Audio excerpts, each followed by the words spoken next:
بسم اللہ الرحمن الرحیم۔ الثانی التحذیر وهو معمول بتقدیر اتق تحذیرا مما بعده نحو ایاک والاسد اصلہ اتقک والاسد۔ ہم مفعول بہ کی بحث پڑھ رہے ہیں۔ مفعول بہ میں انہوں نے یہ بتایا تھا کہ بعض اوقات مفعول بہ کے فعل کو حذف کرنا جائز ہوتا ہے اور بعض اوقات واجب ہوتا ہے۔ جہاں واجب ہوتا ہے اس کی چار جگہ ہیں، ایک سماعی اور دوسری اب جہاں بتا رہے ہیں تحذیر۔ تحذیر کہتے ہیں کسی شے کو کسی شے سے ڈرانا۔ تو تحذیر بھی مفعول بہ کی قسموں میں ہے اور تحذیر میں بھی فعل کو حذف کرنا واجب ہوتا ہے۔ الثانیو التحذیر، دوسرا مقام جہاں مفعول بہ کے فعل کو حذف کرنا واجب ہوتا ہے وہ تحذیر ہوتی ہے۔ یہاں اس لیے فعل کو حذف کر دیا جاتا ہے کہ وقت کی تنگی کی وجہ سے اور خطرے سے جلد آگاہ کرنے کے لیے فعل کو حذف کر دیا جاتا ہے۔ وَهُوَ معمول بتقدیر اتق تحذیرا مما بعدہ، اور تحذیر ایسا معمول ہے جو اتقے کی تقدیر کے ساتھ اپنے ماں بعد سے ڈرانے کے لیے آئے۔ وہ معمول، وہ ایسا اسم معمول ہے بتقدیر اتقے، جو اتقے کی تقدیر کے ساتھ ہوتا ہے، تحذیراً ڈرانے کے لیے، مما بعدہ جو اس کے بعد ہوتا ہے، یعنی اپنے ماں بعد سے ڈرانے کے لیے اتقے کی تقدیر کے ساتھ معمول ہوتا ہے۔ نحو، جیسا کہ ایاک والاسد، اب جیسے ایاک والاسد، اصلہ، اس کی اصل تھی اتقک والاسد، یعنی اس میں اب کیا ہے کہ اتقک والاسد، یہاں پر اتقے کے بعد یعنی اسد کا جو ذکر آ رہا ہے، اسد سے ڈرانے کے لیے اتقے جو کہ مقدر تھا اس کو حذف کر دیا گیا، یعنی اتقک والاسد، اس میں اتقے کو حذف کر دیا گیا تو باقی بچا کا والاسد۔ جب کا والاسد بچا تو کا چونکہ ضمیر منصوب متصل تھی تو ضمیر منصوب متصل کا بغیر فعل کے آنا درست نہیں، تو ضمیر منصوب متصل کو ضمیر منصوب منفصل بنا دیا، یعنی ایاک بنا دیا کہ ایاک والاسد۔ اب یعنی ایاک والاسد جو تھا اتقے کا والاسد تھا، اتقے کو مقدر مانا گیا اور اتقے کے ماں بعد سے ڈرانا مقصود تھا۔ یہاں ایک تو یہی عبارت محذوف مانی جاتی ہے جو صاحب کتاب نے لکھی اور میں نے بتا دی کہ اتقے کو محذوف کر دیا گیا، کا والاسد باقی بچا۔ اب کاف جو ضمیر ہے یہ چونکہ تنہا نہیں آتی تو اس کو منصوب منفصل بنا دیا، ایاک والاسد ہو گیا۔ ایک عبارت شارحین نے یہ بھی لکھی ہے کہ ایاک والاسد، اصل میں یہ جو تھا نا اتقک والاسد، جہاں چونکہ اتقے فعل، انت ضمیر اس کا فاعل، کا ضمیر مفعول بہ،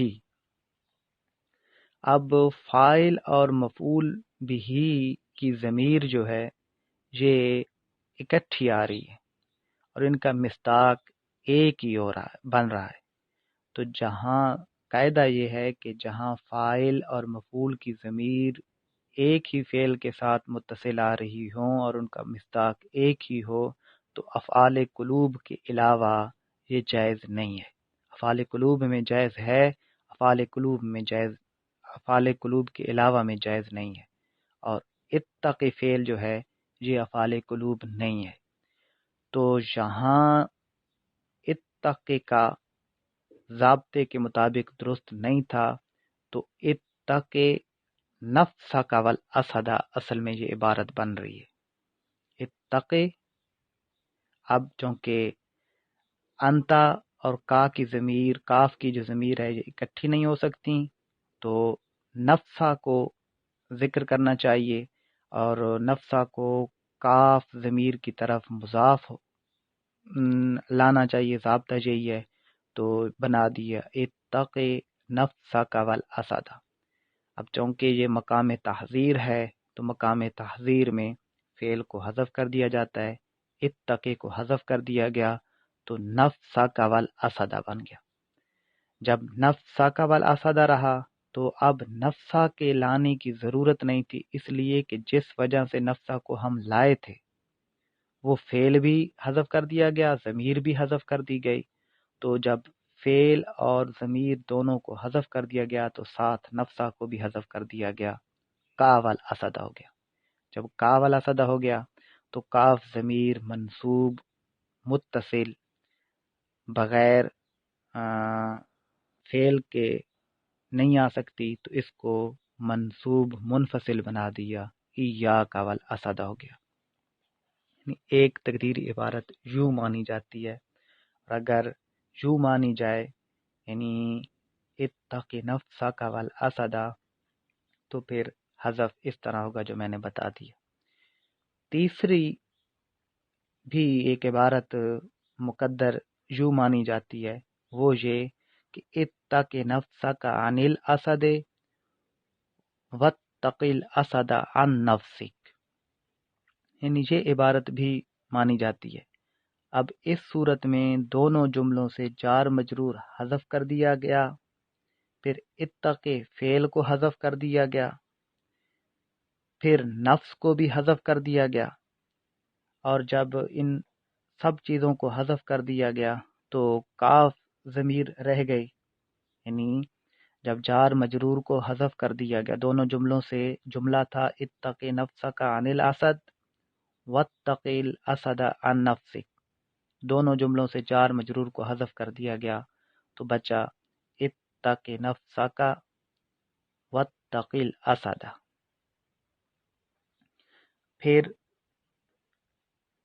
اتقی کو حذف کر دیا گیا، یعنی باقی بچا نفسک الاسد۔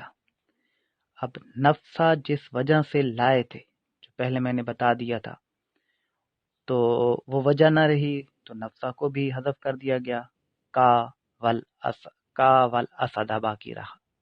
جب کا والاسد رہا تو کاف ضمیر منصوب متصل کو ضمیر منصوب منفصل بنا دیا، تو ایاک والاسد باقی بچا۔